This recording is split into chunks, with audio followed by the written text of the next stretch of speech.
북한이 오늘 하루 동안 신형 300mm 방사포로 추정되는 단거리 발사체 등 7발을 동해로 발사했습니다. 오늘 오후 4시 17분부터 오후 5시 7분까지 발사체 4발을 원산 일대에서 북동방향 공해상으로 또 발사했습니다. 이러한 북한의 군사행동은 키르졸브 연습에 대해 사거리가 다양한 발사 수단으로 무력 시위성 위협을 노골적으로 드러낸 것으로 판단됩니다.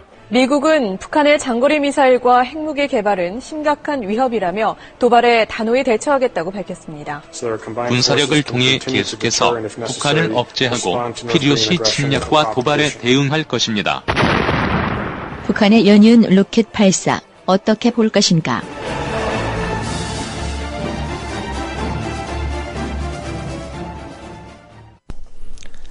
네, 김종대 정옥식의 진짜 안보 2부 순서 시작하겠습니다. 5시의 사나이 김종대 편장님. 아주 화창한 봄 햇살을 받으면서 짠하고 나타나셨습니다. 네. 예, 문턱까지 온 봄, 마치 새로운 시대를 상징하는 혁명 같은 봄입니다. 네. 네. 지난주에 저 없이 방송하시느라 고생 많으셨습니다. 예. 우리 정 대표 건강 잘 챙기세요. 네. 예, 각별히 신경 쓰도록 하겠습니다. 네. 네네. 오늘 지금 우리 김종대 편장님 앞에 보니까 우크라이나 사태, 그래서 지도도 나와 있고. 예. 갖고 가져오셨는데요. 글쎄, 매일매일 지금 상황이 변하고 있어요. 오늘은 또 크림반도에 러시아 군대가 점령을 했지 않습니까? 그러니까, 주요 시설들. 예, 잠시, 그러니까 우리가 지금 안내 말씀드린 거는 북한의 로켓 발사를 주로 좀 다루기로 했는데, 그러면 먼저 우크라이나 사태를 좀 다룬 다음에 한반도 문제로 넘어가는 것으로 할까요? 그렇게 하시죠. 네네. 예. 이게 우크라이나 사태에 대해 가지고 제가 오늘 굳이 좀 대화를 나눠보고 싶은 건 뭐냐면은, 네. 이게 지금 이렇게 강대국에 둘러싸인 지정학적 딜레마에 처해 있는 나라가 보여주는 아주 전형적인 현상이 나타나고 있기 때문입니다. 우크라이나에서. 네네.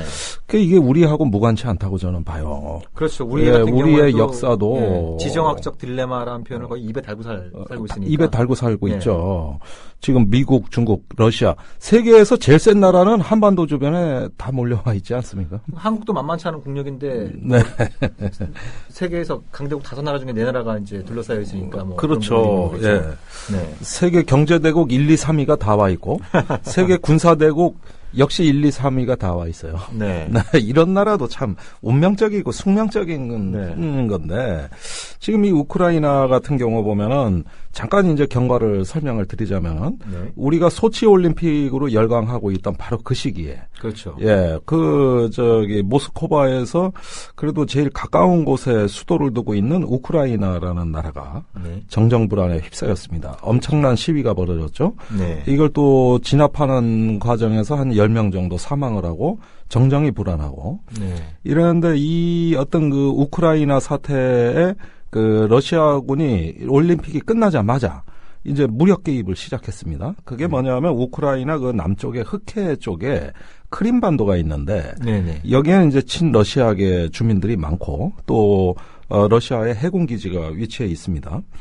상당히 러시아화된 우크라이나 영토라고 봐야 되겠어요. 그러면서 그렇죠. 우크라이나의 자치공화국이에요. 여기에 이제 점령을 시작한 것은 우크라이나가 이제 친서방 노선으로 기우는 듯한 징후가 보였기 때문입니다. 이제 지금은 더 이상 추진은 안 되고 있습니다만은 EU, 즉 유럽연합과 관세 동맹을 체결해서 유럽의 경제에 사실상 통합이 되려는 조짐이 보이고 이거를 머뭇거리는 대통령의 우크라이나 주민들이 빨리 유럽에 통합되라는 시위를 벌인 겁니다. 그렇죠. 속도가 너무 느리다. 그리고 정치민주화, 그 다음에 경제는 이제 서방 쪽으로 이런 친서방 시위가 일어났어요. 이런 것을 이제 좌시하지 않고 모스크바가 개입을 한 겁니다. 그런데 오늘 상황을 보면은 러시아의 개입이 이 군사적 개입의 위험이 높아지면서 자칫 분쟁이 발생하는 거 아니냐. 이러면서 상당히 긴장이 높아지니까 오늘 푸틴이 한 발 뺐습니다. 더 좋은 수단이 있거든요. 어떤 군사적 개입이 뿐만이 아니고 우크라이나가 러시아에 종속돼 있는 분야가 에너지입니다. 네. 예, 가스 공급을 받아야 돼요. 그렇죠. 예, 주로 우크라이나를 압박할 때 지난 2005년 6년에도 가스를 보내는 송유관을 잠궈버린 적이 있습니다. 네, 네. 이걸로 우크라이나 정부를 컨트롤했죠. 네. 지금 그 가스 가격을 올리든지 네. 중단하는 경제적 조치를 검토하겠다. 네, 네. 이게 유화책이라는 거야. 나 참 환장하겠네. 이런 걸 유화책이래. 군사적 수단이 아니라 경제적 수단으로 예, 압박했다고. 예, 예. 그 언론에 우린 지금 유화적 제스처를 푸틴이 보였다 그러는데 네. 유화 정책은 그런 걸 유화 정책이라고 훨씬 더 하는데. 러시아 우크라이나 주민들한테는 실질적인 위협이 될 수 있는. 그렇습니다. 그렇죠. 네네네. 그런 부분도 있겠죠. 네. 근데 이 우크라이나라는 나라를 보면은 참 그 딜레마라고 얘기할 수 있는 게 작년에 EU하고 무역액이 160억 달러입니다. 네. 근데 러시아하고 무역액이 170억 달러입니다. EU 전체보다도 오히려 러시아 쪽하고 경제 규모가 더 큰 거네요. 크긴 크죠. 그러니까 엇비슷해요. 네. 160억 달러 대 170억 달러는 큰 차이가 아닙니다. 네. 그러니까 양쪽에 대한 경제 의존도가 엇비슷해요. 네. 그런데 EU와 관세 동맹이 체결이 되면 이제는 그 관세 95%가 철폐됩니다. 네. 그러면 유럽에 대한 무역 의존도가 급격히 상승을 그럴 하겠죠. 수 있죠. 예. 그런데 그러는 와중에서도 에너지는 여전히 러시아에 의존하고 있고, 그 다음에 해외 채무가 한 600억 달러 되는데 그 최대 채무국이 러시아입니다. 네. 한 200억 달러 정도 채무가 있어요. 네. 그러니까 러시아로부터 빚을 지고 에너지를 의존하면서 경제는 서방 쪽으로 이렇게 전환하려고 하다 보니까 그 나라가 반쪽으로 갈렸습니다. 동부에는 산업시설이 많고 부유층이 사는데 주로 친러시아계고, 네. 서부에는 좀 가난하게 살고 무언가 경제적인 어떤 그 새로운 번영을 갈망하는 이런 어떤 주민들이 많이 사는데 여기는 친EU, 네. 친서방 쪽입니다. 네. 네. 예, 이렇게 해서 나라의 정체성이 지금 분열되고 있어요. 네. 이런 것들이 이제 내부, 즉 내부의 어떤 어려움을 외국에 의존해서 풀려고 할 때 그 방향이 서로 반대되는 두 가지, 즉 EU냐 러시아냐 이런 선택의 문제로 국가가 분열되고 국민의 정체성이 혼란스럽습니다. 이러는 가운데 이제 어떤 EU와 러시아가 각기 개입을 하는 가운데서 과연 이 나라의 운명이 어떻게 될 것이냐가 초미의 관심사인데, 네. 저는 이게 이제 한말의 우리 조선, 네. 국가의 정체성을 잃어버리면서 외세가 국내 정치, 국내 문제에 개입하던 네. 이 시절과 어째 비슷해 보이는 것 같아 남의 얘기 같지가 않다 이런 얘기입니다. 네, 그러니까 좀 정리를 해보면요. 네. 우크라이나 사태의 어떤 본질, 이런 부분이, 우크라이나 같은 경우에는 이제 그 구소련이 몰락하면서 이제 91년도에 사실상 독립을 한 거죠. 네. 근데 그 당시 구소련이 몰락하는 과정에서 그 몰락하기 이제 직전에 이제 이른바 고르바초프의 신사하고 이런 부분들이 굉장히 큰 역할을 하지 않았습니까? 그렇죠. 근데 당시 고르바초프가 서방 국가들하고 이제 협상을 하면서 아하. 독일 통일 오케이. 아하. 예. 동유럽 내정에 더 이상 간섭하지 않겠다. 다만 그 이후에 서방 국가들 특히 나토가 단 1인치도 러시아 쪽으로 동진하지 않겠다는 걸 약속한다면 그런 조건들을 수용하겠다. 이런 고르바초프가 이제 그런 제안을 했고 그런 부분들에 대해서 이제 미국을 비롯한 서방 국가들이 수용을 하지 않았습니까? 그렇습니다. 예. 그러니까 이게 이제 그런 부분들 관련해서 이제 러시아가 갖고 있는 근본적인 피해의식이 있는 것이죠. 아하. 그래서 고르바초프는 오늘날까지도 서방 세계에서는 굉장히 훌륭한 지도자로 칭송받고 있지만 러시아에서는 정말 인기 없는 그 서방 국가들한테 사기당한 이런 어떤 지도자로 또 이제 매도되는 이런 또 이제 양극단에 있는 부분들이 있는데요. 예. 여기서 이제 확인할 수 있는 게 이제 그건 강대국 간의 합의인 거죠. 그렇죠. 나토가 더 이상 동진하지 않겠다라고 하는 건 강대국들의 합의인데 우크라이나 국민의 상당수는 우크라이나가 안보 문제, 경제 문제를 해결하기 위해선 나토에 또 EU에 가입해야 된다. 이런 또 여론이 많단 말이죠. 그렇죠. 그럼 이제 국민들의 의사를 또 따진다고 한다면 이게 또 강대국 사이의 합의와는 또 맞지 않는 부분이 있고. 네. 그리고 방금 전에 편집장님 말씀하신 것처럼 또 이 우크라이나 내에는 소수 민족이지만 상당수의 또 러시아인들이 크림반도를 중심해서 살고 있지 않습니까? 그렇습니다. 또 이 사람들 같은 경우에는 자치의 확대를 원하고 있어요. 네. 예. 그러니까 강대국들 사이의 합의. 네. 이것이 우크라이나의 주민 다수의 의견과 또 상치되는 부분이 있고. 그렇죠. 근데 또 우크라이나의 국민 다수가 원하는 건 이 러시아 사람들 비롯한 소수 민족들이 원하는 것과 또 상치돼 있고. 그렇죠. 이런 어떤 이 삼중 이 갈등 구조가 있다 보니까 굉장히 좀 우크라이나 사태가 해결의 실마리를 찾기 좀 어려운 부분들이 있는 것 같아요. 물론 어떤 그 국가적인 여건 상황이 그렇게 어떤 그 복잡하다는 것은 우리가 이런 문제를 푸는데 어려움이라고 이해해야 되겠어요. 네. 그러나 이제 더 큰 문제는 이러한 어려움을 1991년에 소련 연방으로부터 이제 독립을 했던 신생국가, 이제 건국한 지가 24년 정도 되지 않습니까? 네네. 이런 나라의 어떤 그 정치 리더십, 지도력이 분열돼 있다는 데서 또 이런 사회 갈등이 더 부채질됐다고 그렇죠. 할 수 있겠습니다. 지금 야누코비치 대통령, 네. 제가 보기엔 뭐 이제 송장이나 다름없어요. 러시아로 사실상 망명한 상태죠. 예, 러시아 쪽 이제는 이 사람이 국민을 과연 설득할 수 있는 지도자냐. 저는 이제 리더십을 잃어버리고 있다고 봐요. 그러면서 이제 야당 지도자들이 또 과거에 이 야누코비치에 맞서가지고 또 집권을 했던 세력들이란 말이에요.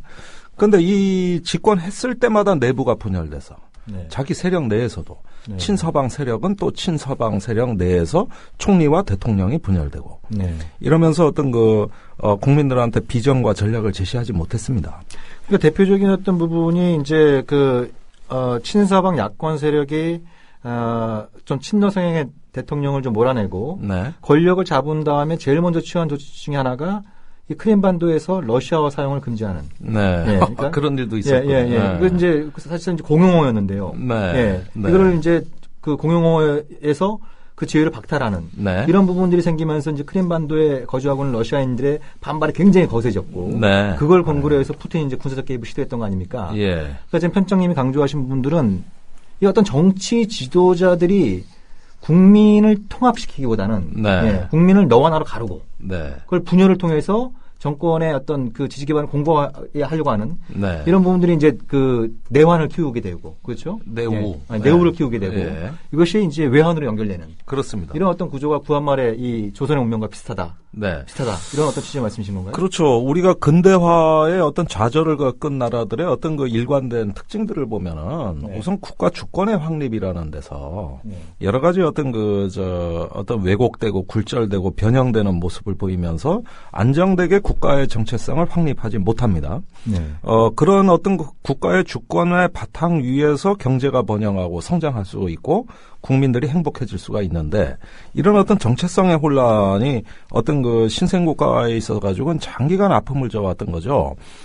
사실은 이 우크라이나 같은 경우는 독립을 해서 민주화로 진행이 된 나라입니다. 국민 투표로 뽑은 나라예요. 그렇다면은 가장 먼저 거기서 먼저 기반을 닦아야 되는 거는 어떤 그 자기네 어떤 자결주의. 이 우크라이나는 말하자면 이제는 어떤 독립과 자치를 원해서 만들어진 국가니까 이제는 그야말로 국가의 어떤 자율성, 주권을 행사하면서 그 바탕 위에서 외세를 활용하려고 했어야 되는데 외세에 종속되고 의존되고 줄 서고 이러는 모습들이 이제 어떤 국민들 사이의 분열의 어떤 직접적인 기폭제가 저는 됐다고 봐요. 우리 일제 때 어땠습니까? 그 청나라에 이렇게 그 왕실이 고종 황제가 자꾸 의존하니까 일본이 좌시하지 않았습니다.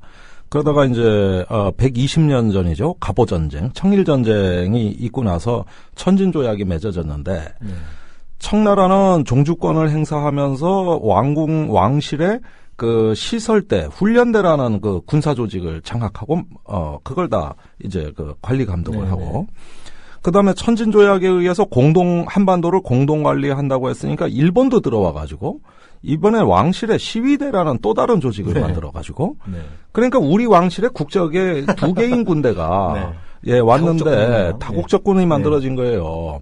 이래가지고 국방의 정체성을 내주었습니다. 그렇게 되니까 그 뒤에 2차 동학 농민 전쟁이 일어났죠. 이렇게 되니까 이제는 아예 노골적으로 이 조선의 어떤 관군을 자기네 조직으로 활용해가지고 노골적으로 개입을 합니다. 그렇죠. 이렇게 되니까 이제 국권 상실이 속도가 가속화되면서 뭐 이미 거의 반 이상 망하였던 조선이란 나라가 이제는 완전히 국권을 상실하는 방향으로 가는데 이때 보면은 청나라냐 일본이냐. 러시아냐, 미국이냐. 예. 그런데 러시아와 미국과는 전략적 관계가 가능했었어요. 네. 그런데 청나라와 일본은 아주 숙명적 관계였습니다. 네. 예, 그만큼 우리한테 더 깊숙이 개입해 있는 두 세력은 미국과 러시아라기보다는 청나라와 일본이었다고 봐야 되겠고, 우리가 근세 이래 한반도 주변 정세를 보면은 미국 러시아 관계는 다소 전략적 관계인데 비해서 중국과 일본의 관계는 아주 숙명적 관계였습니다. 이거는 뭐 하여간 우리 역사책에 대다수를 이루는 게 그런 어떤 그 섬나라 일본과 대륙의 충돌이었고 그 속에서 우리 운명이 결정된 적이 대단히 많기 때문에 저는 이거 숙명적이라고 봅니다. 이 당시에도 그랬어요. 예, 한말에도. 그런데 이런 어떤 그 와중에서 어떤 그 국가의 지도층들이 어떤 그 국내 문제를 해결하는데 외세를 끌어들여가지고 모든 문제를 처리하려고 했다. 그것이 어떤 그 방향이 옳건 그르건 간에 결과적으로 민족 자결주의 정신을 약화시키면서 국권 상실로 이어졌다는 역사를 우리가 뼈아프게 지금 성찰하지 않을 수가 없는데 그런 점에서 저는 뭐 앞으로 한반도에 뭐 지금 통일대박론도 나오고 있고 여러 가지 얘기도 나옵니다만 지금 이 우크라이나 사태 말이죠. 여기에 이제 강대국이 각기 세력을 확장하려고 하면서 나름대로 어떤 그 우크라이나의 어떤 내정을 또 활용하려는 듯한 이런 강대국 정치의 양상이 분명히 존재하고 그렇죠. 그다음에 우크라이나 국내적으로는 정치 리더십이 굉장히 형해화됐다. 이랬을 때 이 국가의 운명이 과연 어떻게 되는가는 우리한테 시사하는 바가 너무 크죠. 네, 그렇죠. 그러니까 우리 많은 청취자분들도 갖고 계신 뭐 궁금증이자 또 의문이라고 할 수 있는 부분이 이 주변 사강의 이해관계가 첨예하게 맞서 있는 상황에서 과연 한반도 통일을 어떤 방식과 경로, 특히 주변국들과의 관계를 어떻게 조정하며 살 것이냐.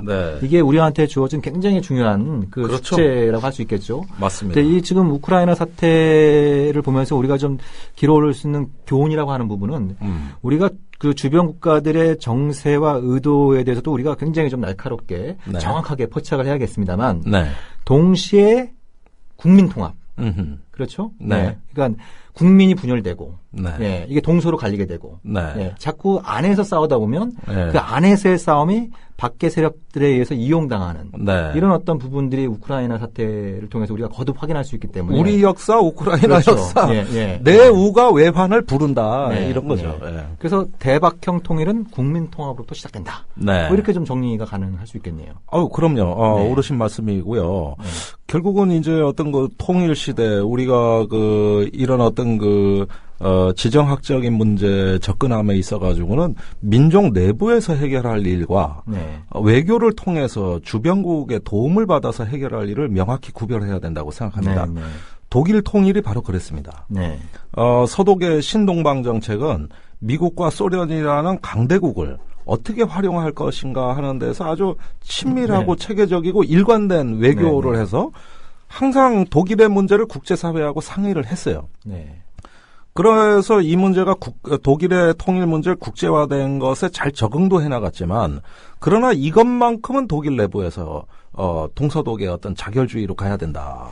이런 부분들은 철저하게 또 고수를 했던 거죠. 그렇죠. 예를 들어서 어떤 체제로 통일을 할 것이냐. 또 통일하는 과정에서 경제적 어려움이 굉장히 많지 않겠습니까? 뭐 실패작이라고는 합니다만 사실 1대1 화폐 교환도 했어요. 사실 이런 문제는 어떤 국내 문제는 외국의 간섭의 여지를 줄이도록 서독이 철저하게 자기 운명을 자기가 개척하려는 말하자면 정세를 주도하겠다는 의지가 굉장히 강했습니다. 그런데 오늘 중앙일보의 실론에 아주 흥미있는 기사가 실렸어요. 중앙일보요. 마이클 그린이라고 전 NSC의 미 부시 행정부 NSC의 때 미국 백악관 국가안전보장회 아시아 담당 선임국장을 했던 사람이죠. 그렇습니다. 한국에도 많이 알려진 인물이에요. 이 양반이 이런 얘기를 했습니다. 오늘 실론에 김영삼 정부 시절에 북한 급변 사태 대비 계획을 미국이 한국 정부에 자꾸 독촉을 해서 계획을 작성하게 됐다. 한국이 요구한 게 아니라 미국이 이거 만들자. 미국이 만들자. 저 북한 붕괴되고 무너지면 어떻게 할 거냐. 이거를 빨리 만들자. 이걸 주로 미국 측이 제안했다는 거예요. 한국 정부에. 근데 그 이유가 재밌어요. 북한이 무너졌을 때 네. 한국 정부가 돌발 행동, 즉 김영삼 대통령이 원래 좀 독고다이 기질이 강하잖아요. 그렇죠. 이 양반 네. 한 번 이렇게 못 말린다고. 그렇죠.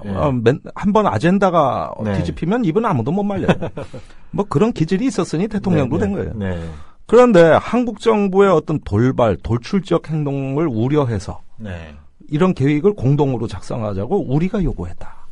그러니까 사실 당시에 그 YS가 흡수통일을 거의 입에 달고 있었던 그런 입에 달고 있었죠. 분이었는데 북한에서 무슨 사태가 벌어졌다고 해서 한국이 좀 좀 모험주의적인 행동을 할 경우엔 미국도 상당히 좀 곤란해질 수 있으니까 오히려 그런 북한 급변 사태 대비 계획을 한미 양국이 공동으로 만들므로써 미국이 좀 한국을 견제하고 좀 그 컨트롤할 수 있는 그런 기반을 갖겠다라고 하는데 당시 미국의 의도였다는 말씀이죠. 그렇죠. 이게 굉장히 저는 중요한 발언이라고 보는 이유는 우리가 지금 북한 급변 사태 얘기가 뭐 신문만 펴들면은 그냥 거의 매일 나오다시피 해요. 미국에서도 많이 나오고 많이 나오는데 진짜 북한의 급변 사태가 내일 모레 벌어질지도 모른다는 가능성 때문에만 이 얘기가 나오는 것이냐.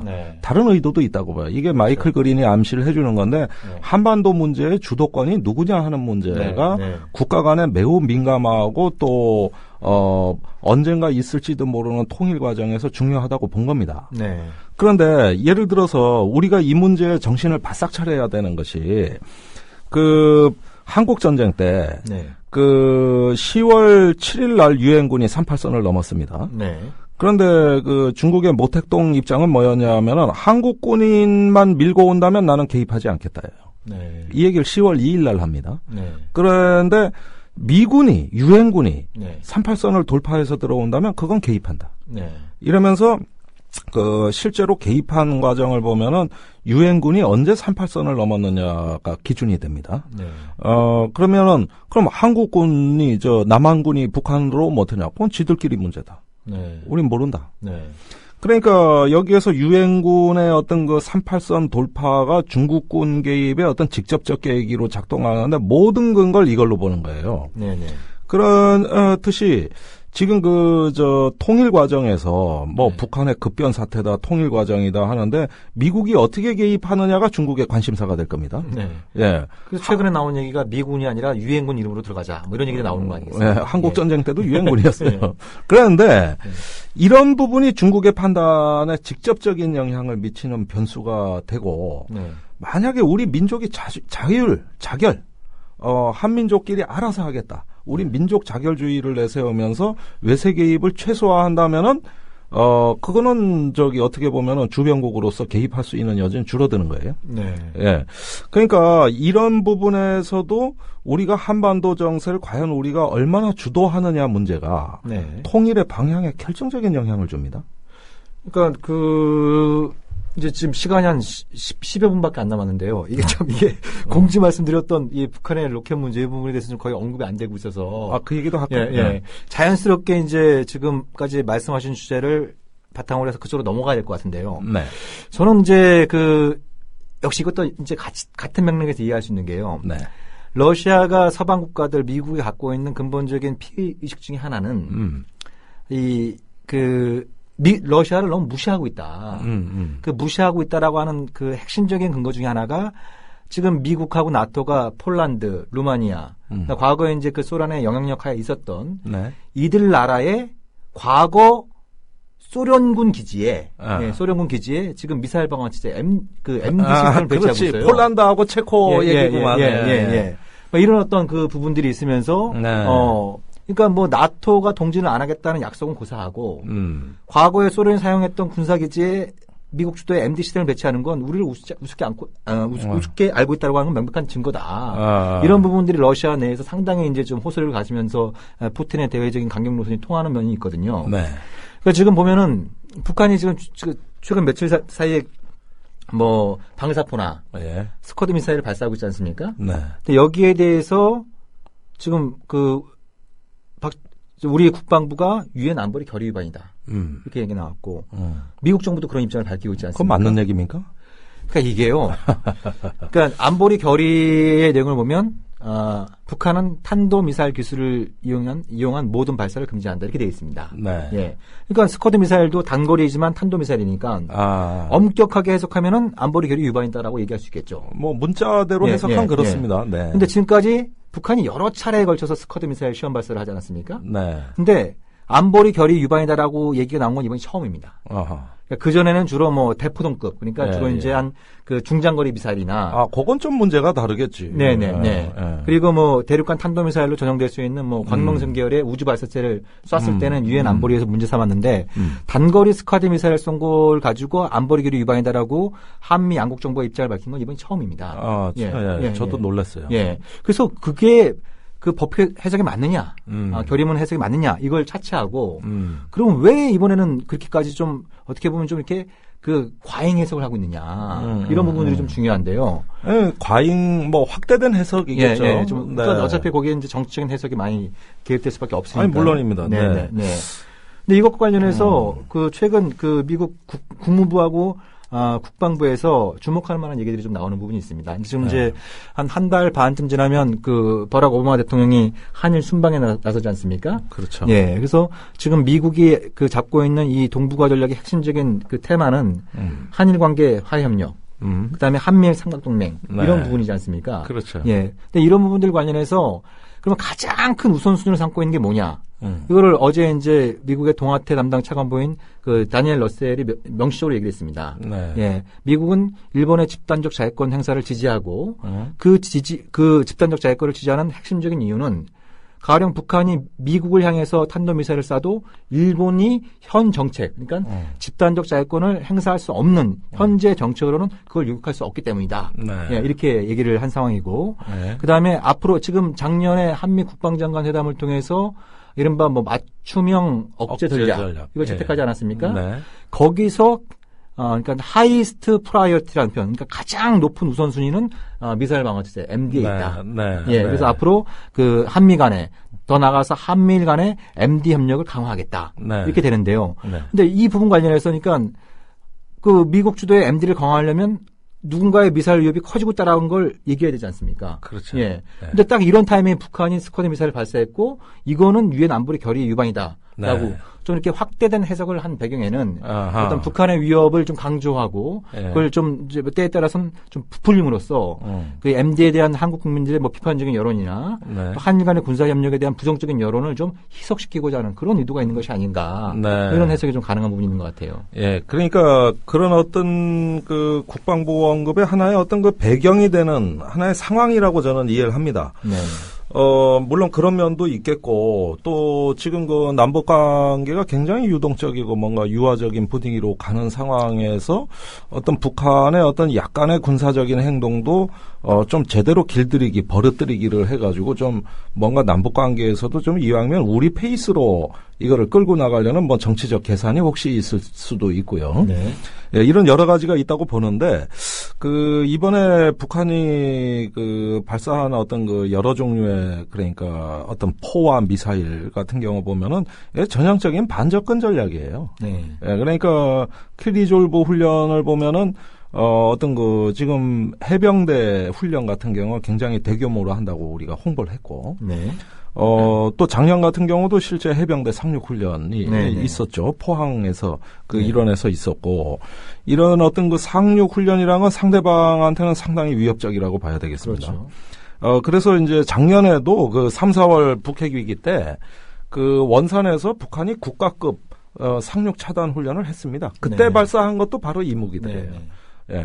그러니까 저기 해양을 통해 가지고 접근해 오는 어떤 적의 세력을 차단 거부하겠다는 거죠. 예, 이게 원래 중국이 왜 반접근 거부 전략이라고 ATAD 전략이라고 좀 어려운 표현이 나옵니다. 이런 것들을 하고 있는데 이게 북한판 A2AD 전략이에요. 그러니까 즉 반접근 거부 전략이다 하는 건 차단입니다. 그러니까 미국의 항공모함이나 뭐 구축함, 뭐 이런 어떤 좀 그 핵심적인 해상 전력이 북한 인근으로 근접하는 걸 좀 저지하겠다. 라는 그런 의도에서 나온 훈련이다. 이렇게 해석하신다는 말씀이시죠? 그렇습니다. 이 어떤 그 한미연합 군의 어떤 그 군사력 투사 투사력을 갖다가 차단하고 거부하겠다. 네. 이런 뜻이 됩니다. 네. 그래서 그런지는 몰라도 최근에 북한군의 변화를 보면은 그 전방의 휴전선 일대의 어떤 군 구조 조정 혁신도 있지만은 해안 쪽으로 상당히 많은 전력이 집중된다는 걸 알 수 있습니다. 네. 서해 쪽으로는 4군단이죠. 4군단 세력에 상당히 많은 어떤 핵심 무기들이 직결이 돼 있고 네. 또 원산 같은 경우도 여기도 이제 그 원산이라는 건 뭐냐면 옛날에 그 구한말 때부터 그렇죠. 일본이나 청나라가 주로 여기를 이렇게 들어오는 어떤 하나의 통로가 됐기 때문에 그 원산 평양선이 굉장히 유명하지 않습니까?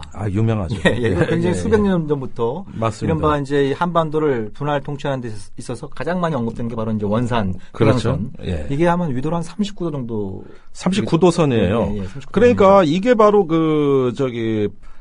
천진조약에서 나오는 건데, 네. 천진조약에서는 청나라와 일본이 한반도를 공동 관리한다고 돼 있지 않습니까? 네네. 그러니까 러시아가 발끈한 겁니다. 네. 우리도 개입하겠다는 거예요. 네. 그래서 러시아가 그 직후에 했던 말이 39도선 이북은 일본이 지배하지 말고 완충지대로 만들자. 네네. 이때 그어진 선이 평양 원산선이에요. 그렇죠. 예. 예. 네. 그러니까 이걸 하나의 전략적 군사 진출선으로 본 거예요. 네. 그러니까 일본의 군사 진출선은 여기까지다. 네네. 네, 이렇게 그렇죠. 본 거죠. 네. 그런 것들은 이게 그 전장의 불변 요소라는 전문 용어가 있습니다. 네. 그 우리 군사학에서 많이 나오는 용어인데 6.25 때 유엔군이 그 북진할 때 진격로하고 네. 러일 전쟁 때 일본군이 진격했던 진격로가 똑같아요. 아, 그렇습니까? 예, 네, 이게 네. 한반도 지정학 군사적인 어떤 그 지도에서 보면은 항상 그 기동하고 그 이렇게 군사력이 들어가는 거는 예나 지금이나 일정하단 말입니다. 네네. 그러다 보니까 이게 상징이 돼요. 네. 그게 평양 원산선 이 39도선 이북에 대해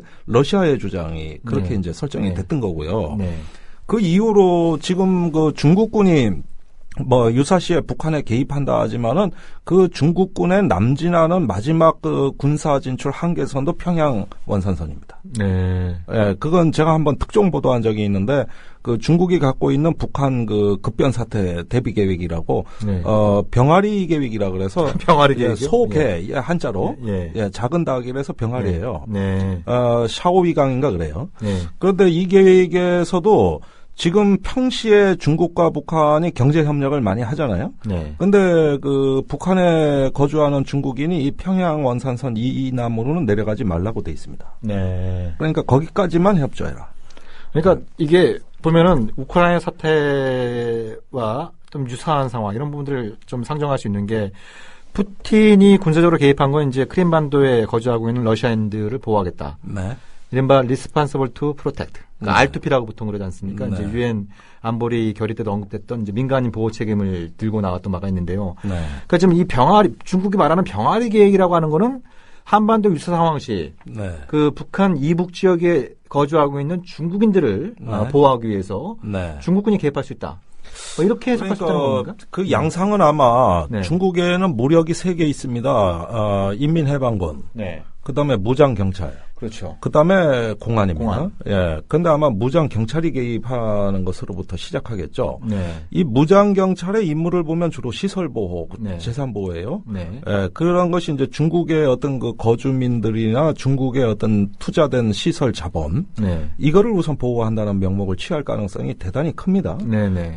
그런데 그러면 무장 경찰이 투입되는데 그 장비는 군대에 거의 버금갑니다. 그렇죠. 예. 그러나 군대라는 국방비에 이미지는 버금가잖아요. 예, 예. 거의 비슷해요. 예. 네. 치안 유지비가 국방비하고 거의 버금가는 이런 수준이. 아니 더 많다고도 그래요. 예. 예.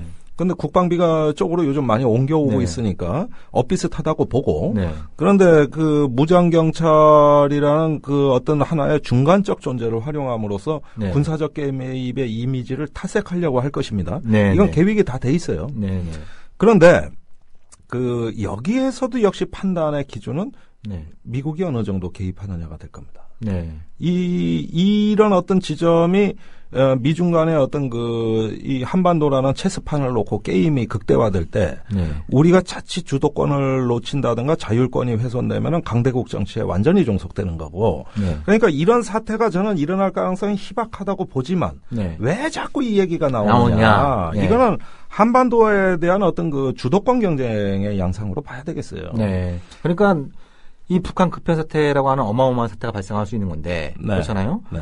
그럴 경우는 한국 너희들 혼자 할 수 없는 거고 네. 그렇잖아요. 네. 군사적으로 보나 외교적으로 보나 경제적으로 네. 보나 미국 더 나아가서 일본의 또 협조가 필요한 것이고. 그렇죠. 그래서 그런 어떤 북한 급변 사태라는 게 이른바 한미일 삼각동맹 강화 논리로 이어지는 네. 이런 어떤 연결고리들을 우리가 이명박 정부 때 숱하게 봐오지 않았습니까? 그렇죠. 예. 그래서 한중 관계도 영향을 받았던 그러니까요. 겁니다. 예. 예. 근데 이런 어떤 부분들이 아직까지 좀 이어지고 있다라고 하는 부분들은 좀 안타까운 그러니까 것 같아요. 저는 그 북한의 그 탄도미사일 얘기하고 급변 사태 얘기 이런 얘기가 많이 나온다는 것은 네. 사실은 진짜 그런 사태가 벌어지면 요즘 미국 중국이 자기 그 내부 문제 해결하기도 바쁘기 때문에 사실은 버거워요. 네, 네. 그런데도 불구하고 이런 걸 자꾸 그 의제화함으로써 네. 주도권 경쟁이 시작되고 있다고 봅니다. 그런데 그렇다면 우리가 한중 관계도 그렇게 어떤 그 한반도에서 어떤 미국이나 이런 개입이 우려가 된다면 네. 한국이 앞장서서 우리가 남북한 간에 잘 해가지고 네. 우리 어떤 민족끼리 잘 해보고 네. 외세 개입은 최소화할 테니 중국도 너무 신경 쓰지 마라. 네. 이런 외교를 해야 되겠지. 그렇죠. 사실은요. 네. 그래서 우리 주도로 통일을 하든 아니면은 어떤 위기를 통제하건 이런 어떤 역량을 자꾸 보여줘야만 그것이 제대로 외교가 되고 그러는데 미국하고 뭐 작게 오공이고 했다. 네. MD 했다. 네. 이런 식으로 자꾸 되면은 이 한반도 통일과 앞으로 우리 어떤 그 정세를 우리 스스로 결정하는 데 있어가지고 계속 걸림돌을 만들어 나가고 네. 그것이 하나하나 차곡차곡 쌓이는 거죠. 네네. 그러니까 이게 그 통일 얘기가 요즘 상당히 이제 좀 많이 거론되고 있습니다만 네. 또 그 몇몇 매체들 같은 경우에는 엄청난 돈을 써가면서 이제 외국의 사람들도 많이 또 초청해서 그런 대규모의 토론회도 하고 이런 것들을 좀 많이 좀 난리도 보고 아닌데. 있는데, 네. 좀 그런 거 보면 좀 어떤 느낌이 좀 드셨어요? 오늘 보니까 뭐 그런 신문도 많이 보고 그러시더만. 뉴스가 엄청나게 쏟아지고 있죠. 네. 자, 그 외국 사람들 이렇게 석학들 많이 불러가지고 얘기하는 건 좋은 일이라고 봅니다. 네네. 다만 우리 스스로 이런 것들을 주도하고 관리할 수 있다는 역량을 네. 우리 어떤 학계, 정부에서 보여주는 게 더더욱 중요합니다. 네. 지금 그 사람들 보고 우리가 받아 적게 만들어야지 우리가 받아 적어서 안 됩니다. 예, 그런 점에서 네. 이런 어떤 그 통일 얘기를 왜 하는가 도대체. 네. 우리가 지금 이 얘기를 꺼낸 이유가 뭔가가 조금 더 분명했으면 좋겠어요. 네. 뭐 대박? 잭팟? 네. 다 좋지. 네. 누가 영어로 뭐 잭팟으로 번역하기로 했나요? 잭팟으로 하기로 했어요. 네, 잭팟. 예. 그건 뭐, 그 카지노 용어 아닌가요? 그러니까 저기 예. 무슨 일확천금 얘기고 뭐 예. 그런 건데 그 조금 용어도 좀 더 순화하고 말이죠. 그리고 네. 이 얘기를 왜 했는가를 알아야 됩니다. 네. 그걸 알아서 우리가 뭘 주도해 나가야지. 끌려다녀서 되겠습니까 이거? 열받아서 되겠습니까 이거? 끝으로 왜 하는 것 같습니까? 몰라요. 몰라요? 예. 예. 우리 진짜 뭐, 왜 통일 대박 얘기 나오는지 앞으로 한번 또 그 질문을 찾아서 계속 좀 방송 진행해 보도록 이렇게 하겠습니다. 네. 어느덧 오늘 방송 그 마쳐야 될 시간이 다 됐습니다. 예. 네. 그 청취자 여러분들, 이제 애청해 주셔서 정말 그 감사의 말씀드리고요. 저희 진짜 한번 다음 주에는 공개 방송으로 여러분들 찾아뵐 계획입니다. 여러분들 공개 방송 자리에 함께 많이 참석해 주시면 감사드리겠습니다. 청취자 여러분들 감사합니다. 감사합니다.